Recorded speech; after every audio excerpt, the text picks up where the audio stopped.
Hello, hello, hello, hello, hello, hello, hello, hello. আচ্ছা, 1 minute wait করে নিই, তারপরে শুরু করছি, ঠিক আছে?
আচ্ছা, তাহলে ইলেকট্রোকেমিস্ট্রিতে যে ফর্মুলাগুলো আমাদের সবচেয়ে বেশি কাজে লাগে সেগুলো আগে একটু বলে দিই।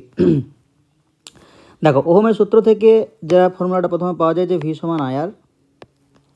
আচ্ছা, রোধের যে ফর্মুলাটা ছিল আর সমান রো ইন্টু এল বাই এ, যেখানে রোটাকে রোধাঙ্ক বলা হয়, এলটা হচ্ছে তোমার দৈর্ঘ্য, আর এটা হচ্ছে প্রস্থচ্ছেদের ক্ষেত্রফল। আপেক্ষিক পরিবাহিতাটাকে কে দিয়ে লেখা হয়, কে সমান এল ইন্টু এল বাই এ। এই এল মানে হচ্ছে তোমার পরিবাহিতা। আচ্ছা, নিচে লেখা আছে পরিবাহিতা। মোলার পরিবাহিতা, যেটাকে ক্যাপিটাল ল্যামডা এম দিয়ে প্রকাশ করা হয়, সেটা সমান কী হয়, ক্যাপিটাল কে ইন্টু 1000 বাই এম, যেখানে এমটা হচ্ছে মোলারিটি আর কেটা হচ্ছে তোমার আপেক্ষিক পরিবাহিতা। ঠিক আছে? আচ্ছা, আরেকটা জিনিস, এই রোধের অনন্যকে পরিবাহিতা বলে। তাহলে এই পরিবাহিতা সমান 1/rও লেখা যাবে। আচ্ছা, যেমন মোলার পরিবাহিতা ল্যামডা এম সমান কে ইন্টু 1000 বাই এম লিখলাম, সেরকম তুল্যাঙ্ক পরিবাহিতা ল্যামডা এন সমান কে ইন্টু 1000 বাই এনও লেখা যায়, যেখানে এনটা হচ্ছে নর্মালিটি আর ক্যাপিটাল কেটা হচ্ছে তোমার আপেক্ষিক পরিবাহিতা। Lambda M by lambda N তুমি যদি করো, তাহলে তুমি কী পাবে, জেড পাবে, যেখানে জেডটা কি, ক্যাটায়ন বা অ্যানায়নের সংখ্যা ইন্টু ওর যোজ্যতা। ঠিক আছে? যেমন ধরো এসওপোর 2 তাহলে ওখানে যদি একটা এসওপোর 2 থাকে, সংখ্যাটা 1 হবে, 2 মানে যোজ্যতা 2, তাহলে 1 ইন্টু 2 হবে। আচ্ছা, আর ইকুয়েশন ল্যামডা এম সমান lambda M not minus V root C. Lambda M not মানে কি, অসীম লঘুতায় মোলার পরিবাহিতা। ডিগ্রি অফ ডিসোসিয়েশন আলফা দিয়ে লেখা হয়, আলফা সমান lambda M by lambda M not. তাহলে ল্যামডা এমটা হচ্ছে মোলার পরিবাহিতা, ল্যামডা এম নটটা অসীম পরিবাহিতা, মানে অসীম লঘুতায় মোলার পরিবাহিতা। দ্রবণটা যখন খুবই লঘু হবে, তখন তার মোলার পরিবাহিতাকে ল্যামডা এম নট দিয়ে প্রকাশ করা হয়। ঠিক আছে? আচ্ছা, কোলরাসের সূত্র অনুসারে তাহলে আমার যে যৌগটা আছে সেটা হচ্ছে এম এক্স এ ওয়াই। তাহলে এম কতগুলো আছে, এক্স সংখ্যক, তার জন্য দেখো এক্স এম মাথায় চার্জ কত হবে, এই যে এর যে সংখ্যাটা আছে সেটাই মাথায় চার্জ হবে, মানে ওয়াই প্লাস। একইভাবে এ কত সংখ্যক আছে, ওয়াই সংখ্যক, তার জন্য ওয়াই এ মাথায় কত চার্জ হবে, এম এর নিচে যে সংখ্যাটা আছে এক্স, সেটা মাইনাস, মানে মাইনাস এক্স। ক্লিয়ার? তাহলে তোমাকে যদি বলে যে কোলরাসের সূত্রটা লিখো, তুমি এই জেনারেল ফর্মটা কিন্তু একটা দিয়ে দেবে। ঠিক আছে? আচ্ছা, গ্যালভানিক কোষের সাংকেতিক প্রকাশ, গ্যালভানিক কোষকে কীভাবে দেখানো হয়, অ্যানোড হাফ সেলের রিয়াকশানটাকে লেখা হয়, তারপরে ডাবল লাইন টেনে ক্যাথোড হাফ সেলের রিয়াকশানটাকে লেখা হয়। ওকে? আচ্ছা, ই সেল কী করে বের করানো হয়, ই ক্যাথোড মাইনাস ই অ্যানোড। এখানে এই যে ই ক্যাথোড ই অ্যানোড, এই মানগুলো তুমি কিন্তু রিডাকশান পটেনশিয়ালের ভ্যালুটাই ব্যবহার করবে। মানে রিয়াকশানও দুরকম হয়, একটা হচ্ছে অক্সিডেশন, একটা হচ্ছে রিডাকশান। আমি ধরো একটা অক্সিডেশন রিয়াকশান করছি, যে এম আছে, এ ইলেকট্রন ছেড়ে দিয়ে এম প্লাস তৈরি হলো। তাহলে এম ছিল, একটা ইলেকট্রন ছেড়ে দিয়েছে, মানে এটা অক্সিডেশন বা জারণ বিক্রিয়া। তো এই ক্ষেত্রে আমি কি লিখব, যে ই এম এম প্লাস, তাই তো? এমটা দেখো বাম দিকে আছে, এম প্লাসটা ডান দিকে আছে। তাহলে এই যে ই এম এম প্লাস, এটাকে বলা হবে অক্সিডেশন পোটেনশিয়াল। ঠিক আছে? ধরো একটা রিডাক্সের রিয়াকশান হচ্ছে, তো দুবার লেখা হয়ে গেছে, সরি। ধরো একটা রিডাক্সের রিয়াকশান হচ্ছে, রিডাক্সের রিয়াকশান মানে ধরো এম প্লাস একটা ইলেকট্রন গ্রহণ করলো, ইলেকট্রন গ্রহণ হলো মানে বিজারণ বিক্রিয়া, ওখান থেকে এম তৈরি হবে। তাহলে এই ক্ষেত্রে আমি কি লিখব, ই এম প্লাস এম। তা যেহেতু এটা বিজারণ বিক্রিয়া তার জন্য এটাকে বলবো আমি রিডাকশন পোটেনশিয়াল, ঠিক আছে, রিডাকশন পোটেনশিয়াল। তাহলে যদি প্রমাণ অবস্থায় করা হয় ই এর জায়গায় ই নট লেখা হয়, তো আমরা যত রকমের ক্যালকুলেশন করব সেখানে রিডাকশন পোটেনশিয়ালটাকে ইউজ করব, ঠিক আছে। ওকে, তাহলে নান্স সমীকরণ আমরা একটা বিক্রিয়ার ক্ষেত্রে লিখছি A A plus B B plus N E, মানে এন সংখ্যক ইলেকট্রন ইনভলভ আছে, ওখান থেকে তৈরি হচ্ছে সি সি প্লাস ডিডি হলো। তাহলে ই সেল সমান কী লিখছি, E not cell minus R T by N F L N C to the power C D to the power D by A to the power A B to the power B, ঠিক আছে। যদি আর T F এর মান put করি তো 0.059 পাবো, নিচে এনটা থাকবে, এর মানে নাম্বার অফ ইলেকট্রন ইনভলভ। আচ্ছা, এই যে ই জিরো সেলটা আছে, ই জিরো সেল মানে আমরা ওই উপরের ইকুয়েশনটা লিখতে পারি E zero cathode minus E zero anode. তাহলে E zero cathode E zero anode এই মানগুলো কি পুট করব, রিডাকশন পোটেনশিয়ালের মান পুট করব, ঠিক আছে। মানে তোমার কোশ্চেনে সবসময় দেখবে এরকম দেওয়া থাকবে যে E not Z N two plus Z N এ মান দেওয়া থাকবে একটা। তাহলে Z N two plus Z N মানে কি, জেড এন টু প্লাস দুটো ইলেকট্রন গ্রহণ করে জিঙ্কে পরিণত হচ্ছে। তাহলে এই যে মানটা দেওয়া আছে, সাপোজ এক্স দেওয়া আছে, এই মানটা হচ্ছে রিডাকশন পোটেনশিয়ালের মান, বা দেওয়া থাকতে পারে সিইউ টু প্লাস সিইউ। তাহলে সিইউ টু প্লাস দুটো ইলেকট্রন গ্রহণ করে সিইউতে পরিণত হয়, তাহলে এই মানটাও কিন্তু রিডাকশন পোটেনশিয়ালেরও মান, এটা যদি ওয়াই দেওয়া থাকে, ঠিক আছে। তাহলে তুমি যদি দেখো যে এই দুটো মানের মধ্যে কোনটা বেশি কম, যেটা কম হয় সেটা অ্যানোড হিসাবে কাজ করে, যেটা বেশি সেটা ক্যাথোড হিসাবে কাজ করে, ঠিক আছে। সাপোজ এই মানটা বলছি আমি কম, এই মানটা বলছি বেশি, তাহলে যেটা কম সেটা অ্যানোড হিসাবে কাজ করবে। তাহলে এইটা দেখে তুমি যদি বিক্রিয়াটা লিখতে চাও কীভাবে লিখবে, জিঙ্ক এখান থেকে Z N two plus plus two electron, মানে জিঙ্ক দুটো ইলেকট্রন ছেড়ে জেড এন টু প্লাস পরিণত করছে, ঠিক আছে। তাহলে ভ্যালুটা দেখে যখন তুমি রিয়াকশানটা লিখবে তখন এইভাবে লিখতে হবে। তাহলে যে ভ্যালুটা কম হবে সেটা অক্সিডেশন হিসাবে কাজ করবে, মানে তোমাকে অক্সিডেশন রিয়াকশন লিখতে হবে। যে ভ্যালুটা বেশি হবে সেটা তোমার রিডাকশান হিসাবে কাজ করবে, মানে সেখানে রিডাকশন রিয়াকশনটা লিখতে হবে। যেমন সিইউ টু প্লাস দুটো ইলেকট্রন গ্রহণ করলে সিইউতে পরিণত হয়, তাহলে এটা রিডাকশন রিয়াকশান, বোঝা গেল। তাহলে ভ্যালু দেখে রিয়াকশান লিখলে এইভাবে লিখতে হবে, যার রিডাকশন পোটেনশিয়ালের মান কম সেটা অ্যানোড হিসাবে কাজ করবে, মানে অক্সিডেশন রিয়াকশনটা লিখতে হবে। যার রিডাকশন পোটেনশিয়ালের মানটা বেশি সেটা ক্যাথোড হিসাবে কাজ করবে, মানে রিডাকশনের মানটা লিখতে হবে, সরি রিডাকশন রিয়াকশনটা লিখতে হবে। ওকে, আচ্ছা, গিভস মুক্ত শক্তির পরিবর্তন ডেল্টা জি, এটা সমান কী হয়, minus N F E cell. Gives মুক্ত শক্তির পরিবর্তন যদি প্রমাণ অবস্থায় তুমি করো তাহলে minus N F E not cell হবে, ঠিক আছে, যেখানে এন হচ্ছে তোমার জারণ বিজারণ বিক্রিয়ায় ইলেকট্রন সংখ্যা। আচ্ছা, এরপরে ফ্যারাডের সূত্র। তাহলে ফ্যারাডের দুটো সূত্র স্টেটমেন্টটাও ইম্পর্ট্যান্ট, গাণিতিক রূপটাও ইম্পর্ট্যান্ট, তো এটা নতুন করে কিছু বলছি না। আচ্ছা, তড়িৎ রাসায়নিক তুল্যাঙ্ক যেটাকে ই দিয়ে লেখা হয় এটা সমান কী হয়, রাসায়নিক তুল্যাঙ্ক যেটাকে ই দিয়ে লেখা হয় এটা সমান কী হয়, তড়িৎ রাসায়নিক তুল্যাঙ্ক যেটাকে জেড দিয়ে লিখছি ইন্টু এফ, এফ মানে হচ্ছে ফ্যারাডে হলো।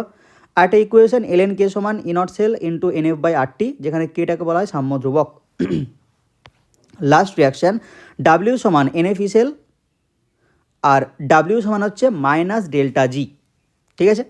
তাহলে কোনো জায়গায় যদি ডেল্টা জিটা নেগেটিভ হয় তাহলে সেই বিক্রিয়াটা হবে স্বতঃস্ফূর্ত, মানে সেই কোষ বিক্রিয়াটা স্বতঃস্ফূর্ত বা আপনা আপনি হবে, ঠিক আছে। আর যদি নেগেটিভ না হয়ে পজিটিভ হয়, পজিটিভ হলে বিক্রিয়াটি অস্বতঃস্ফূর্ত হবে, আর যদি জিরো হয় তাহলে সাম্যাবস্থায় থাকবে, ঠিক আছে। এগুলো ছিল আগেও। আচ্ছা, এরপরে যে কোশ্চেনগুলো তোমাদের আগে ক্লাসে করিয়েওছিলাম, তাহলে এইগুলো নতুন করে সব সলভ করার তো কোনো মানে হয় না, অত সময়ও নেই, কিছুক্ষণ বাদে পরীক্ষা। এরপরে কিছু কিছু কোশ্চেন যেগুলো আমার মনে হবে সেগুলো একটু সলভ করিয়ে দেবো, বাদবাকি যে কোশ্চেনগুলো ছিল তুমি চাইলে নিজে একবার অ্যান্সারটা ঢাকা দিয়ে প্র্যাকটিস করতে পারো, নো ইস্যুস, ঠিক আছে। তাহলে প্রথমেই যে কোশ্চেনটা আছে যে গাঢ়ত্ব বাড়লে তীব্র তৈলবিশিষ্ট দ্রবণের আপেক্ষিক পরিবাহিতা বৃদ্ধি পায় কিন্তু মোলার পরিবাহিতা হ্রাস পায় কেন? এগুলো তোমাদের একদম স্ট্রেট ফরওয়ার্ড খাতায় দেখবে কোশ্চেন লেখানো আছে, ঠিক আছে, নোটসে। আচ্ছা, এরপরে কোশ্চেনটা এগুলো নিজেরা পারবে। এরপরে কি বলছে, Zn2 plus Cu plus X molar গাঢ়ত্বটা দেওয়া আছে। E0 Zn2 প্লাস Zn এই মান দেওয়া আছে, E0 Cu2 প্লাস Cu মান দেওয়া আছে, এক্সের মান নির্ণয় করতে বলছে, লগ 2 এর মান দিয়েছে, অ্যান্টি লগ এই মানটা দিয়ে দিয়েছে, ঠিক আছে। দেখো তাহলে যখন একটা গ্যালভানিক কোষের ক্ষেত্রে আমরা দেখি তখন বাম দিকে কী পোর্শনটা লেখা থাকে, বাম দিকে এই দিকটা থাকে তোমার অ্যানোড, আর ডান দিকের যে পোর্শনটা সেটা হচ্ছে ক্যাথোড। এই যে দুটো লাইনের বাম দিকে থাকে অ্যানোডের রিয়াকশান আর বাম দিকে থাকে ডান দিকে থাকে ক্যাথোড, ঠিক আছে। এছাড়াও তুমি এই ভ্যালুগুলো দেখেও কিন্তু বলতে পারবে কোনটা অ্যানোড হিসাবে কাজ করবে, কোনটা ক্যাথোড। দেখো মানগুলো কীভাবে দেওয়া আছে, Zn2 প্লাস Zn মানে Zn2 প্লাস দুটো ইলেকট্রন গ্রহণ করলে জিঙ্কে পরিণত হয়, আর এখানে Cu প্লাস একটা ইলেকট্রন গ্রহণ করলে Cuতে পরিণত হয়। তাহলে দুটোই কিন্তু রিডাকশন পটেনশিয়াল, একটার মান -0.76, একটার মান 0.15, তাহলে কোন মানটা কম? অবভিয়াসলি Zn2 প্লাস, তাহলে ওটাই অ্যানোড হিসাবে কাজ করবে। দেখো এদিকে আমার লিখেওছি এটা অ্যানোড হিসাবে কাজ করছে, তাহলে তুমি ভ্যালু দেখেও বলতে পারো, এই ডাবল লাইনের দুপাশে কী আছে সেটা দেখেও বলতে পারো। তাহলে সব জায়গায় কিন্তু এরকম গ্যালভানিক কোষটা দেওয়া থাকে না যে দেখে তুমি বুঝে যাবে কোনটা অ্যানোড কোনটা ক্যাথোড, ম্যাক্সিমাম জায়গায় ভ্যালু দেওয়া থাকে। তাহলে ভ্যালু দেওয়া থাকলে যার রিডাকশন পটেনশিয়ালের মানটা কম সেটাই অ্যানোড হিসাবে কাজ করে। এরপরে যদি এখানে রিডাকশন পটেনশিয়াল না দিয়ে অক্সিডেশন পটেনশিয়াল দিত, মানে E0 Zn2 প্লাস এটা যদি প্লাস 0.76 দিত, তাহলে তুমি আগে এটাকে রিডাকশনে কনভার্ট করে নিতে, কারণ তুমি যত রকম ফর্মুলা দেখছো সব কিন্তু আমরা ওই রিডাকশনের বেসিসেই করেছি, ঠিক আছে। তাহলে জাস্ট একটা আগে মাইনাস চিহ্ন দিলেই সেটা রিডাকশনে পরিণত হয়। তাহলে Zn2 প্লাস এটা যদি প্লাস 0.76 থাকতো তাহলে তুমি সেটাকে Zn2 প্লাস Zn পরিণত করতে, তাহলে অক্সিডেশন থেকে এটা হচ্ছে অক্সিডেশন, এটা হচ্ছে রিডাকশন, এটা হচ্ছে রিডাকশন পটেনশিয়াল, ঠিক আছে। তাহলে অক্সিডেশন থেকে রিডাকশন পটেনশিয়ালে যেতে গেলে কী করতে হলো, জাস্ট একটা মাইনাস গুণ করতে হলো, ব্যাস। তারপরে আমরা জানি নানস্ট ইকুয়েশন কাজে লাগিয়ে দিলেই হয়ে যাবে, ঠিক আছে। এখানে দেখবে কোশ্চেনটা করাও আছে, হ্যাঁ। আচ্ছা, এরপরে HCl CH3 COO NaCl এদের ল্যামডা নটের মান দেওয়া আছে, মানে অসীম লঘুতায় পরিবাহিতা দেওয়া আছে। তোমাকে বের করতে হবে CH3 COO যেটা একটা মৃদু তড়িৎ বিশ্লেষ্য পদার্থ, এর ল্যামডা নটের মান কত, ঠিক আছে। তাহলে ল্যামডা নট HCl এর মান দেওয়া আছে 426.1। তাহলে HCl তুমি যদি এটাকে ভাঙো কী কী পাবে, small lambda not H plus plus small lambda not Cl minus, CH3 COO Na এটাকে যদি ভাঙা হয় কী পাবে, small lambda not CH3 COO minus small lambda not Na plus. NaCl যদি ভাঙা হয় small lambda not Na plus small lambda not Cl minus. তাহলে তোমাকে বের করতে বলেছে CH3 COO এর ল্যামডা নটের মান, তো আমি ওটাকে ভেঙে লিখতে পারি small lambda not CH3 COO minus plus small lambda not H plus, এই মানটা আমাকে বের করতে হবে। তাহলে এই তিনটে জিনিসকে ব্যবহার করেই কিন্তু এই মানটা বের করতে হবে, অন্যরকম পথে করলে কিন্তু হবে না। তাহলে দেখো আমাকে CH3 COO মাইনাস H প্লাসটা রাখতে হবে, বাদ বাকি ওই যে 6টা টার্ম ছিল 4টা টার্ম এলিমিনেট করতে হবে। তাহলে 6টা টার্ম থেকে 2টো টার্ম রেখে 4টা টার্মকে এলিমিনেট করতে হবে। কীভাবে করব, তাহলে আমি দেখো যদি এইভাবে লিখি যে small lambda not CH3 COO minus plus lambda not Na plus, এটা লিখলাম। আচ্ছা, আমাকে তো CH3 COO মাইনাস রাখতেই হবে, তাহলে এটাকে প্লাসেই রাখতে হবে, প্লাস H প্লাস কোথায় আছে দেখো, তাহলে small lambda not H plus plus small lambda not Cl minus. তাহলে এখানে আমার এই টার্মটাকে রাখতে হবে, এই টার্মটাকে রাখতে হবে, বাদ দিতে হবে কাকে, Na প্লাস Cl মাইনাসকে। তাহলে মাইনাস করে দেবো আমি small lambda not Na plus plus small lambda not Cl minus, তাহলেই বাদ চলে যাবে। এই মানটা আমাকে বের করতে হবে, তাহলেই হবে। তাহলে এই মানটা কত ছিল, 91.0 প্লাস 426.1 মাইনাস 126.4, ঠিক আছে, এটা মান বেরোবে। তাহলে এখান থেকে কোন কোন ভ্যালুগুলো এলিমিনেট হচ্ছে দেখো, তাহলে যদি তুমি বিয়োগ করো Cl মাইনাস Na প্লাস কাটবে, Cl মাইনাস Na প্লাস কাটবে, তাহলে এখানে পড়ে থাকবে small lambda not CH3 COO minus plus small lambda not H plus, এখানে একটা মান পাবে। তাহলে এটার মানেই capital lambda not CH3 COOH। বোঝা গেল? তাহলে কোলরাস থেকে কিন্তু এই ধরনের অঙ্কগুলো পড়ে। আচ্ছা, মৃদু তৈরি বিশ্লেষের ক্ষেত্রে গাঢ়ত্ব পরিবর্তনের সঙ্গে তার মোলার পরিবাহিতা কীভাবে পরিবর্তিত হয়? তাহলে এটা তো ঝামেলার কিছু নেই, বললাম যে নোটসে একদম ডাইরেক্ট কোশ্চেন আছে। এরপরে কোশ্চেনটা যে CuSO4 দ্রবণকে সিলভার নির্মিত পাত্রে রাখা যায় কি? কারণ সহ লিখো। তাহলে CuSO4 দ্রবণ মানে এটা যদি ভাঙে এটা উৎপন্ন করবে Cu2 প্লাস SO4 2 মাইনাস, এটা উৎপন্ন করবে। তাহলে বলছে তোমাকে যে এই দ্রবণটাকে তুমি সিলভার নির্মিত পাত্র, মানে আমার একটা পাত্র যেটা সিলভার দিয়ে তৈরি, সেখানে কি রাখা যাবে? তাহলে সিলভার নির্মিত পাত্রে যদি রাখো সেখানে কি রিয়াকশান হতে পারে যেটার জন্য ওটাকে রাখা যাবে না? রাখা যাবে না কখন? যখন কখনো কোনো বিক্রিয়া হয়ে যাবে। তাহলে কী বিক্রিয়া হতে পারে? তাহলে ওই যে Cu2 প্লাসটা আছে ওটা যদি এজির সাথে বিক্রিয়া করে, যদি করে তাহলে রাখা যাবে না। তাহলে বিক্রিয়া করলে কি উৎপন্ন হতে পারে আমরা দেখবো আগে। তাহলে এখানে দেখো যে ভ্যালুগুলো দেওয়া আছে Cu2 প্লাস Cu, মানে Cu2 প্লাসটা Cuতে নিশ্চয়ই পরিণত হবে। এখানে দেওয়া আছে Ag2 প্লাস Ag, তাহলে Agটা নিশ্চয়ই Ag2 প্লাসে পরিণত হবে। তাহলে এই বিক্রিয়াটা যদি হয়, তাহলে এই বিক্রিয়াটি হলে রাখা যাবে না। যদি বিক্রিয়া না হয় তা রাখা যাবে। তাহলে আমরা দেখব যে এই বিক্রিয়াটা হবে না হবে না। যদি হয় রাখা যাবে না, যদি না হয় রাখা যাবে। তাহলে আমরা এই বিক্রিয়াটার ক্ষেত্রে আগে দেখব যে ক্যাথোড বিক্রিয়া কোনটা, অ্যানোড বিক্রিয়া কোনটা। ক্যাথোড অ্যানোড, ঠিক আছে। তাহলে ক্যাথোড দেখো Cu2 প্লাস যদি দুটো ইলেকট্রন গ্রহণ করে এখান থেকে Cu পরিণত হবে, আর Ag যদি দুটো ইলেকট্রন বর্জন করে তাহলে Ag2 প্লাসে পরিণত হবে। এটাই তো কেস। আচ্ছা, এরপরে আমরা ইনট সেল বের করতে পারবো কি করে? যেহেতু ইনটের মান দেওয়া আছে তার জন্য ইনট সেলেই বের করছি। ইনট ক্যাথোড মাইনাস ইনট অ্যানোড। তাহলে ক্যাথোড বিক্রিয়া কোনটা?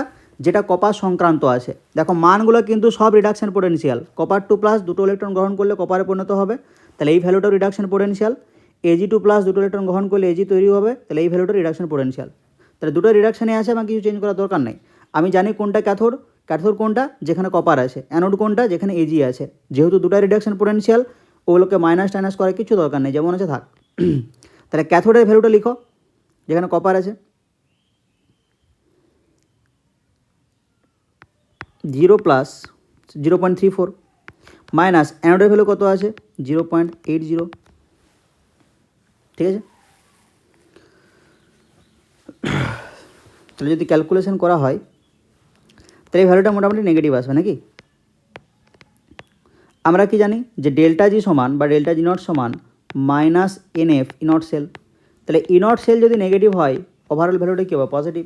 তাহলে ডেল্টা জি নট যদি পজিটিভ হয়ে যায় মানে বিক্রিয়াটা অস্বতঃস্ফূর্ত না। তাহলে অস্বতঃস্ফূর্ত না হলে তুমি সুন্দর রাখতে পারবে, নো প্রবলেম। ক্লিয়ার? এই হচ্ছে তোমার কেস, ঠিক আছে। তাহলে ডেল্টা জি নট যেহেতু পজিটিভ তাহলে অস্বতঃস্ফূর্ত, অস্বতঃস্ফূর্ত অর্থাৎ বিক্রিয়াটি ঘটবে না। তাহলে বিক্রিয়া যদি না ঘটে রাখা যাবে, নো প্রবলেম। আচ্ছা, এরপরে কী আছে?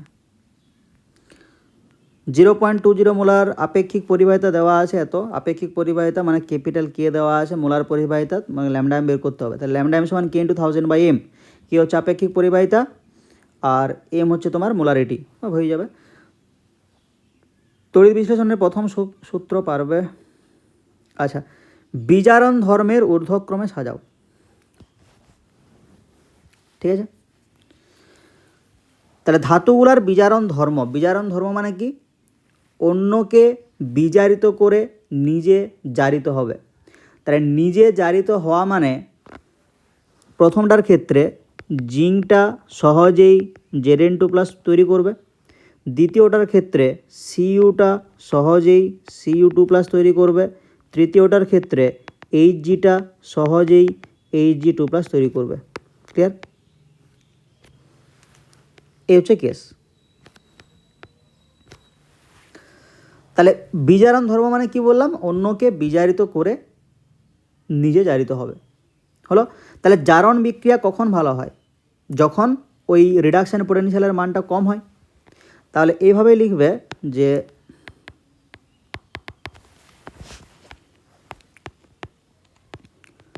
বিজারণ ধর্ম অর্থাৎ অন্যকে বিজারিত করে নিজে জারিত হওয়া। তাই নিজে জারিত হওয়া মানে কি? নিজে জারণ ঘটছে, অর্থাৎ নিজের জারণ তখনই ঘটবে যখন বিজারণ বিভবের মান কম হবে। ঠিক আছে, তাহলে দেখো কোন ক্ষেত্রে মানটা সবচেয়ে কম? জিঙ্কের ক্ষেত্রে। তাহলে যেহেতু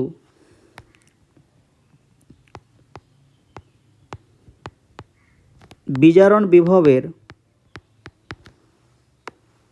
কি বলা আছে, ঊর্ধ্বক্রমে,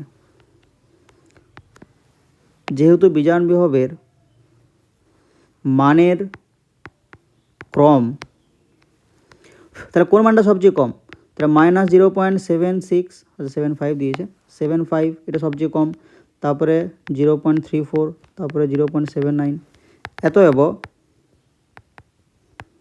বিজারণ ধর্মের ক্রম কি হবে? তাহলে জিঙ্ক সবচেয়ে বেশি, তারপরে কপার, তারপরে Hg। ধাতুগুলোকে সাজাতে বলেছে না, তাহলে এখানে ধাতু কে আছে? Zinc, copper, Hg। আচ্ছা, 0.08 গ্রাম O2 মাইনাস দ্বারা বাহিত মোট আধানের সংখ্যা। মোট আধান কত? ঠিক আছে, তাহলে মোট আধান কত হবে বলো দেখি? এটা সহজ কোশ্চেন, ফ্যারাডের একদম মোস্ট সিম্পলেস্ট কোশ্চেন। বলো, তারপর আমি করছি।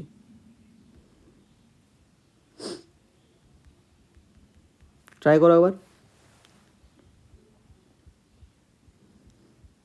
0.08 গ্রাম O2 মাইনাস আয়ন দ্বারা বাহিত মোট আধান।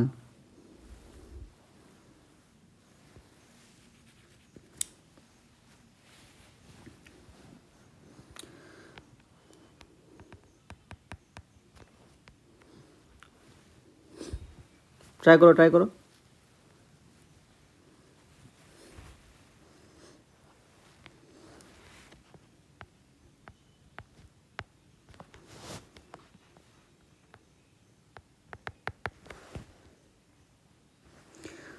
তাহলে এর ভর কত বলো তো? 16 গ্রাম পার মোল, নাকি? তাহলে O2 মাইনাস আছে, 2 মাইনাস মানে কি? চার্জ কত? 2 ফ্যারাডে। তাহলে 16 গ্রাম O2 মাইনাসের চার্জ হচ্ছে তোমার 2 ফ্যারাডে। তাহলে 16 গ্রাম তো দেওয়া নেই, কত দেওয়া আছে? 0.08 গ্রাম। তাহলে এর চার্জ কত হবে? তাহলে 2 ফ্যারাডে বাই 16 ইন্টু 0.08। তাহলে যদি কুলম্বে করতে হয় তাহলে 2 ইন্টু 96,500 বাই 16 ইন্টু 0.08, এত কুলম। ক্লিয়ার? এই হচ্ছে কেস। তাহলে যেটাই দেওয়া থাকবে তুমি তার পারমাণবিক ভর বা আণবিক ভর বা মোলার মাস জানো। যদি নাইট্রোজেন থাকতো তুমি 14 করতে, তাই না? যদি ফসফরাস থাকতো তুমি 31 করতে, সালফার থাকলে 32 করতে। তাহলে মাথায় চার্জটা দেখে তুমি বুঝে যাবে যে কত ফ্যারাডে আছে। যদি 3 মাইনাস থাকে 3 ফ্যারাডে, শুধু মাইনাস থাকলে ফ্যারাডে, 1 ফ্যারাডে। যাই হোক, আচ্ছা এরপরে তো সেম টাইপের 1 নম্বর কোশ্চেনটা সেম টাইপের ছিল। হ্যাঁ, এটা কোন কোশ্চেনটা? ও আচ্ছা, নিচের কোশ্চেনটা, সরি। তাহলে এই কোশ্চেনটার অ্যান্সার এখানে করানো আছে। ঠিক আছে, সেম টাইপ নাস্ট ইকুয়েশন কাজে লাগছে, আর কিছু না। 2 নাম্বার কি বলেছে? 293 কেলভিন উষ্ণতায় 0.01 মোলার অ্যাসিটিক অ্যাসিড দ্রবণের আপেক্ষিক পরিবাহিতার মান দিয়েছে, মানে কে এর মান দিয়েছে। তার আপেক্ষিক পরিবাহিতা মানে আমাকে কে এর মানটা দিয়েছে। এই মানটা কত? 1.65 × 10⁻⁴ সিমেন্স সেমি ইনভার্স। আচ্ছা, দ্রবণটির মোলার পরিবাহিতার মান জিজ্ঞেস করছে। মোলার পরিবাহিতা মানে ল্যামডা এম এর মানটা তোমাকে জিজ্ঞেস করছে। তো ল্যামডা এম এর মানটা কি হয়? কে ইন্টু 1000/m। তাহলে কে মানে আপেক্ষিক পরিবাহিতার মান দেওয়া আছে, এম মানে মোলারিটি দেওয়া আছে, ব্যাস একটা অ্যান্সার হয়ে গেল। সেকেন্ড পার্ট, যে বিয়োজন মাত্রা মানে তোমাকে আলফার মান চেয়েছে, আমরা জানি যে আলফার মান কী হয়, lambda M by lambda M not, এটা হয় ল্যামডা এম নট। তো ল্যামডা এমের মানটা আগের থেকে পাবো, ল্যামডা এম নটের মানটা আমার দরকার। তাই ল্যামডা এম নটের মান দেখো, CH3 COOH ল্যামডা এম নটটা বের করতে হবে, মানে অসীম লঘুতায় মোলার পরিবাহিতা বের করতে হবে। তাহলে lambda M not car, CH3 COOH এটা কী হবে, কার সাথে সমান হবে, small lambda M not H plus plus small lambda M not CH3 minus, এই দুটো যোগফলের সাথে সমান হবে নাকি। তাহলে যে ভ্যালুগুলো দেওয়া আছে যোগ করে দাও, 349.1 প্লাস 40.9, তাহলে semi square mole to the power -1, ঠিক আছে। তাহলে ক্যালকুলেট করলেই মানটা ওখানে পুট করবে, হয়ে যাবে। তারপরে আচ্ছা 3 কোশ্চেনটা সহজ, ঠিক আছে। 4 নম্বরে, কখন ইনট সেল সমান 0, একই সাথে ডেল্টা জি নট সমান 0। তাহলে সাম্যাবস্থায় ইনট সেল 0 হয়, ডেল্টা জি নট সেলও 0 হয়, সবই 0 হয়। 2 নম্বরের কোশ্চেনটাও সেই নন মান নান্স দিয়েই হবে। হ্যাঁ, এগুলো করে টাইম ওয়েস্ট করছে না, ঠিক আছে। যেগুলো থিওরিক্যাল কোশ্চেন লেখা আছে দেখবে। আচ্ছা, যদি ব্যাটারির পোর্শনটা মনে রাখতে পারো ভালো, আমার যেটা মনে হচ্ছে এবারে ব্যাটারির থেকে একটা কোশ্চেন করতে পারে, ঠিক আছে। সেটা ব্যাটারির ওই লিথিয়াম আয়ন হতে পারে, বা নর্মাল যে তোমার সেল টাইপের রিয়াকশানগুলো ছিল না, ওই টাইপের রিয়াকশানগুলো হতে পারে, ঠিক আছে। যদি পারো তো করবে, খুব সম্ভবত অর দেওয়া থাকবে, আটকাবে নি। যদি পারো তাহলে করবে, নাহলে দরকার নেই। আচ্ছা এরপরে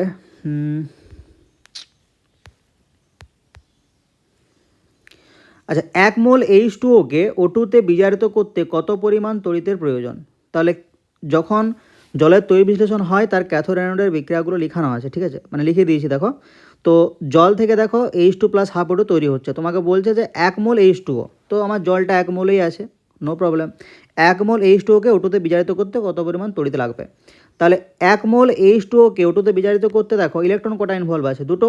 তো একটু আগেই বললাম যে একটা চার্জ মানে 1 ফ্যারাডে, তাহলে এখানে দুটো ইলেকট্রনের চার্জ আছে মানে 2 ফ্যারাডে।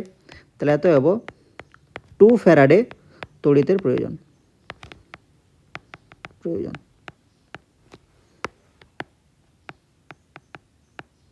ঠিক আছে। যদি কুলম্বে বলে 96,500 দিয়ে গুণ করে দেবে। আচ্ছা, কোলরাসের সূত্রের উপযোগিতা, আয়নগুলিকে মোলার পরিবাহিতার রোধক্রমে সাজাও। দেখো এই যে আয়নগুলো আছে না, এরা যদি জলীয় দ্রবণে থাকে, যার সাইজটা ছোট, সেটাকে কি হয়, বেশি সংখ্যক জলের অণু ঘিরে ধরে, ঠিক আছে। তাহলে ক্যাটায়নের সাইজ ছোট হলে বেশি সংখ্যক জলের অণু ঘিরে থাকবে। তাহলে বেশি সংখ্যক জলের অণু যদি ঘিরে দেয় তাকে, তাহলে সে নড়তে চড়তে পারবে না, মানে পরিবাহিত কমে যাবে, ফলে সচলতা কমে যায়। সচলতা মানে নড়তে চড়তে পারবে না আর কি, সচলতা কমে যায় ও পরিবাহিতাও কম হয়, ঠিক আছে। এই হচ্ছে কেস। এই যে জ্বালানি কোষ, এই কেসটা বলছিলাম আর কি, ঠিক আছে। তাহলে লিথিয়াম আয়ন বা জ্বালানি কোষ, আমার মনে যেটা হচ্ছে যে জিজ্ঞেস করতে পারে এবারে, যদি পারো তো করবে, নাহলে ওকে। 1 মোল ইলেকট্রনের আধান কুলম্বে কত, 96,500 কুলম্ব। আচ্ছা, MnO4 মাইনাসকে Mn2 প্লাসে বিজারিত করতে কত কুলম্ব তড়িৎ লাগে। তো আমরা দেখছি যে 5টা ইলেকট্রন ইনভলভ আছে, দেখো এই রিয়াকশানটায় 5টা ইলেকট্রন ইনভলভ আছে। কীভাবে ব্যালেন্সিং করবে আমি আগের দিনের ক্লাসে বলেছি। তাহলে 5টা ইলেকট্রন যদি ইনভলভ থাকে, একটা ইলেকট্রনের চার্জ কত, 1 ফ্যারাডে, 5টার 5 ফ্যারাডে। আচ্ছা, গলিত MgCl2-র মধ্যে 30 মিনিট ধরে তড়িৎ প্রবাহ কত এম্পিয়ার তড়িৎ চালনা করলে ক্যাথোডে 1.2 গ্রাম Mg জমা হবে। তাহলে Mg জমা হচ্ছে কোথার থেকে, Mg2 প্লাস থেকে। তাহলে Mg2 প্লাস যদি দুটো ইলেকট্রন গ্রহণ করে, তাহলেই সেখানে Mg পরিণত হবে, মানে Mg জমা হবে। তাহলে Mg এর মোলার মাস কত, 24 গ্রাম পার মোল, এটা আমরা জানি, তাই তো।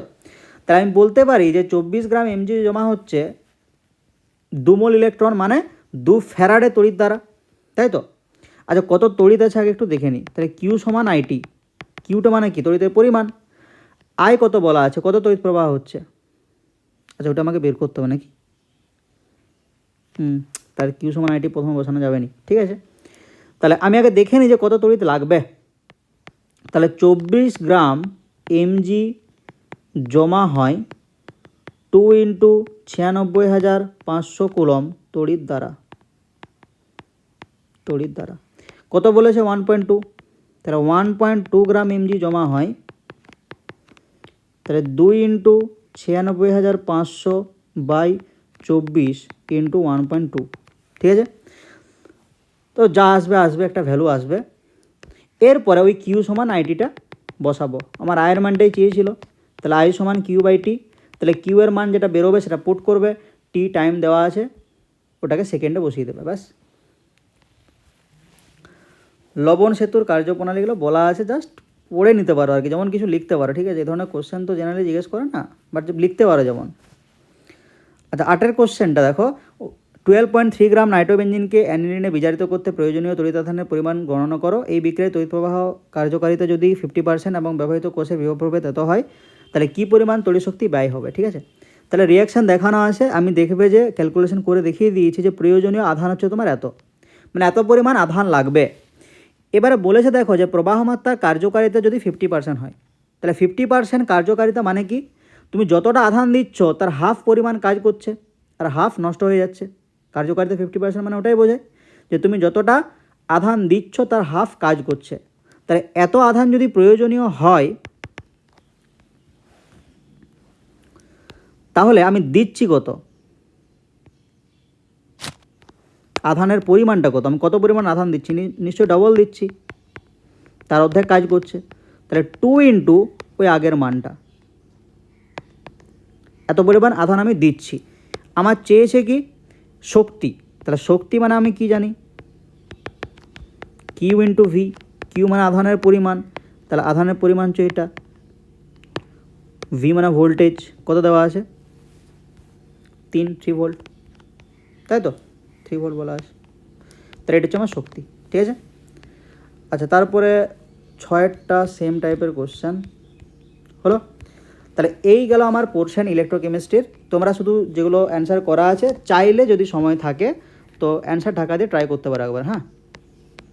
আচ্ছা এরপর দেখব আইডেন্টিফিকেশান, ঠিক আছে।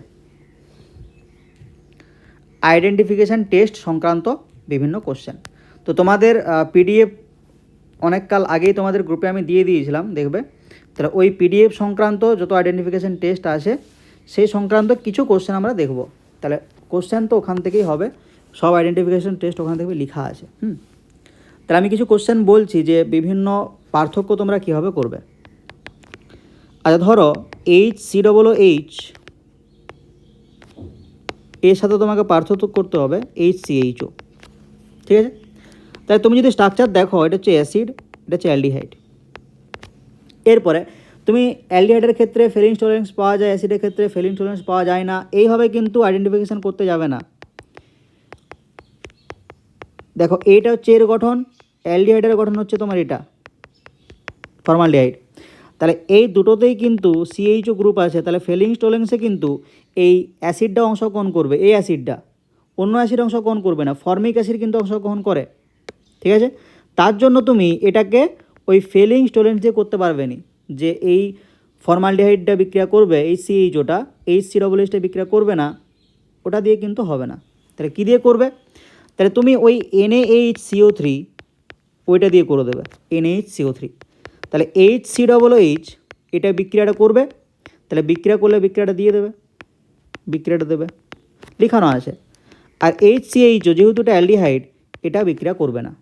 তাহলে বিক্রিয়াটা কোনটা ছিল বলো তো, সেই যে CO2 গ্যাস বুদবুদ আকারে বেরোচ্ছিল ওই বিক্রিয়াটা, বোঝা গেল। আচ্ছা এরপরে ধরো বেঞ্জোইক অ্যাসিড আর ফেনল। বেঞ্জোইক অ্যাসিড মানে এটা, ফেনল মানে এটা, ঠিক আছে। তাহলে দেখো ফেনলের ক্ষেত্রে সে FeCl3 টেস্টটা ছিল না, কিন্তু সেটা আগের সেমের টপিক। তাহলে এখানে ফেনল টাইফিসিএল3 সাথে বিক্রিয়া করবে, এটা করবে না, এরকম কোশ্চেন বা এরকম অ্যান্সার দেওয়ার দরকার নেই। তাহলে আমরা নর্মাল ওই NaHCO3টাই করব। NaHCO3 সমস্ত অ্যাসিডে রিয়াকশান করে, তাহলে NaHCO3 রিয়াকশান করবে না, এখানে রিয়াকশান করবে, CO2 এর বুদবুদ বেরোবে, রিয়াকশানটা একটু দেখিয়ে দেবে, ব্যাস। তাহলে এখানেও রিয়াকশান দেখাবে। তাহলে যেখানে রিয়াকশান করবে তোমাকে রিয়াকশান কিন্তু দেখাতে হবে, যেটা ওই পিডিএফে তোমার সব পেয়ে যাবে। আচ্ছা, এরপরে CH3CN আর CH3NC, ঠিক আছে, এটাও তোমাকে পার্থক্য করতে হবে। CH3CN CH3NC, তাহলে কীভাবে করবে? CH3CN CH3NC মানে সায়ানাইডের সাথে আইসোসায়ানাইডের পার্থক্য কী দিয়ে করা যায়? এটা খুব সম্ভবত নেই, মানে ওই পিডিএফে নেই আর কি, তোমাদের মেন খাতায় আছে। তাহলে CH3CN এখানে তুমি যদি HgO দাও, mercuric oxide, mercuric oxide HgO, Hg মানে মার্কিউরিক, ও মানে অক্সাইড, যদি দাও এখান থেকে Hg এর কোনো অধক্ষেপ পড়বে না, পড়বে না। কিন্তু CH3NC এর ক্ষেত্রে তুমি যদি এখানে HgO দাও, এখানে CH3NCO উৎপন্ন হবে আর Hg এর অধক্ষেপ পড়বে, ঠিক আছে। তাহলে এটা দিয়ে তুমি পার্থক্য করতে পারো। তাহলে এটা একটু খেয়াল রাখবে, হ্যাঁ, এটা আছে না না সেটা আমি খেয়াল করতেও পারছি নি, বেশি কিছু নেই, জাস্ট Hg এর সাথে বিক্রিয়া, একটা Hg এর অধক্ষেপ পড়বে, একটা Hg এর অধক্ষেপ পড়বে না।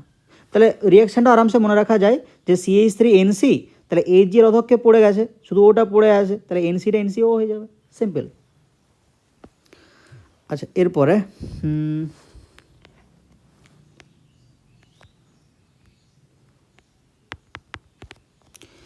অ্যানিলিনের সাথে মিথাইলামিন। অ্যানিলিন মানে এখানে NH2 আছে, মিথাইলামিন মানে CH3NH2 আছে। তাহলে এই দুটোর মধ্যে তোমাকে ডিফারেন্সিয়েট করতে হবে, অ্যানিলিন আর মিথাইল অ্যামিন, ঠিক আছে। কীভাবে করবে?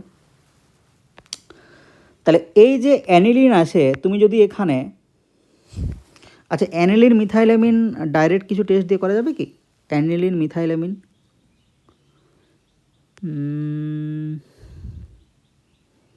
হফম্যান মাস্টার্ড অয়েল দুটাই রিয়াকশন করবে,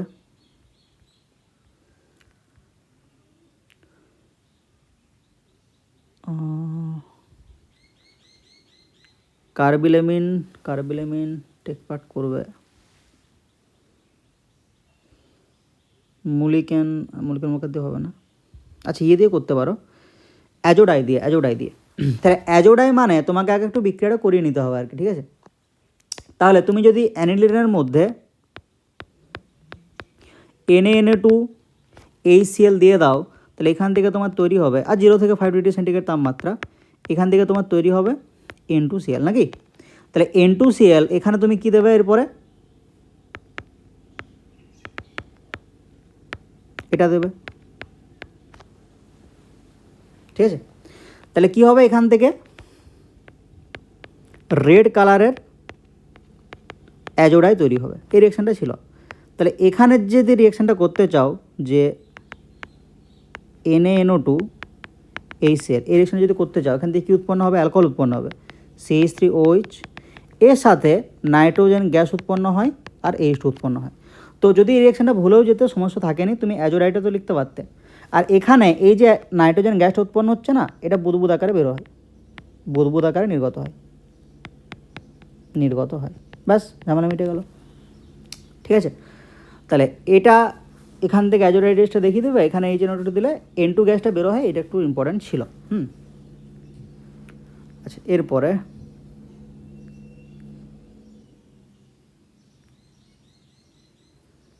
আর কিছু আছে?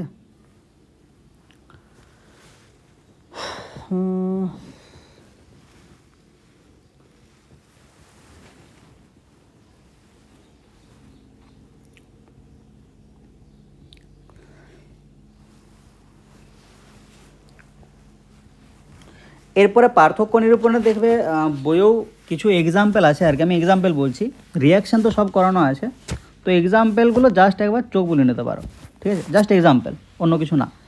পার্থক্য নিরূপণ, আর যাদের প্রিপারেশন ঠিকঠাক আছে তারা হোপফুলি ভিডিওটা দেখোও নি, তো সেই ক্ষেত্রে মোটামুটি কনভার্সনগুলো একটু একটু দেখতে হবে, ঠিক আছে, যেটা বইয়ে আছে।